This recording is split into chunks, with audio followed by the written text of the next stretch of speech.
Dalam gelaran seminar dalam rangkaian HPN 2020 di Hotel Golden Tulip, tengah hari Sabtu 8 Februari 2020 terungkap bila dari 34 provinsi di Indonesia, hanya ada 4 provinsi yang menganggar pendidikan di atas 20%. Di Kalimantan Selatan ada 1.719 bangunan SD yang rusak parah atau rusak total. Ada 233 SMP yang rusak parah, dan 43 SMA yang rusak parah.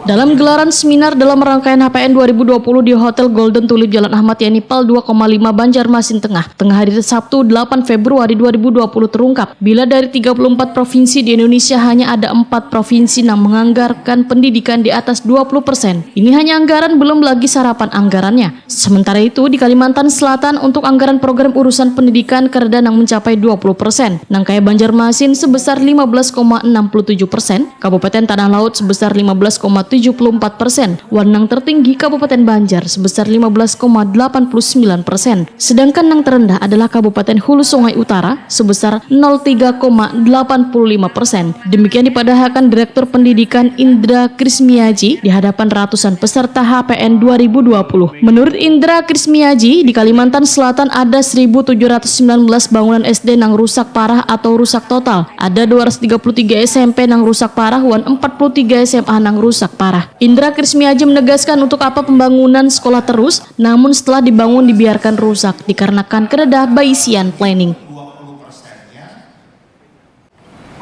Cerita tentang kita mau bangun sekolah tinggi ini, sekolah tinggi itu. Saya tunjukkan, bapak-bapak, tahu nggak? Di Kalsel itu ada 1.719 SD yang rusak parah atau rusak total.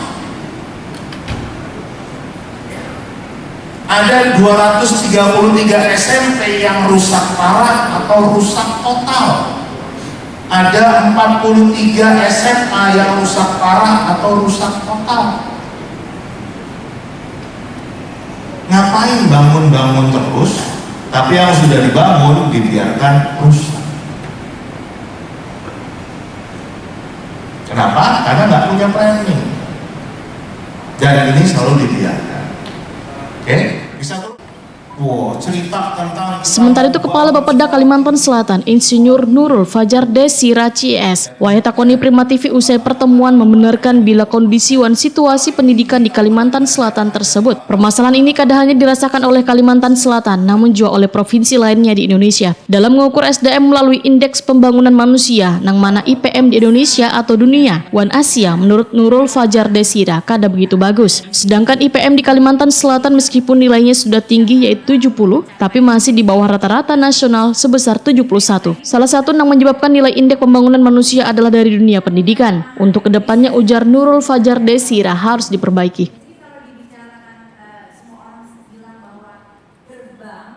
Salah satu yang menyebabkan indeks pembangunan manusia itu ada nilai itu adalah sekitar pendidikan.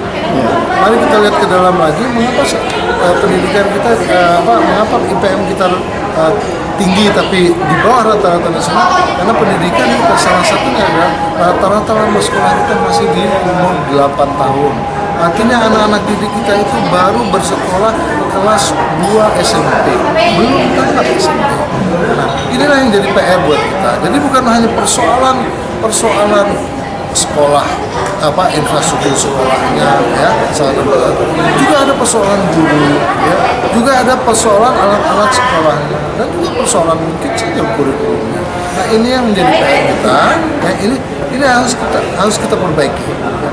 Untuk ke depan kita harus perbaiki. Tapi di satu sisi kita memperbaiki SDM, tapi juga kita sisi yang lain kita harus mengejar, ya, punya mimpi untuk bagaimana menjadikan Kalimantan Selatan itu menjadi sebuah kawasan yang ekonominya seperti apa yang diinginkan oleh Pak Presiden kita, ya, menjadi ekonominya nomor 5 dunia. Berarti apa? Berarti pertumbuhan di Kalimantan Selatan ini harus rata-rata 6,5. Ribuan yang sekolah yang tidak terbenahi itu memang kelalaian kita kah Pak atau gimana? Enggak. Ya, kita oke, harus kita akui bukan hanya kelalaian, tapi ini menjadi PR kita. Ya, PR kita ini harus kita perbaiki. Kita tidak akan melihat itu masa lalu, kita ke depan. Ya. Nurul Fajar Desira menyatakan bila rusaknya ribuan bangunan sekolah tersebut akan menjadi PR pemerintah untuk diperbaiki nantinya.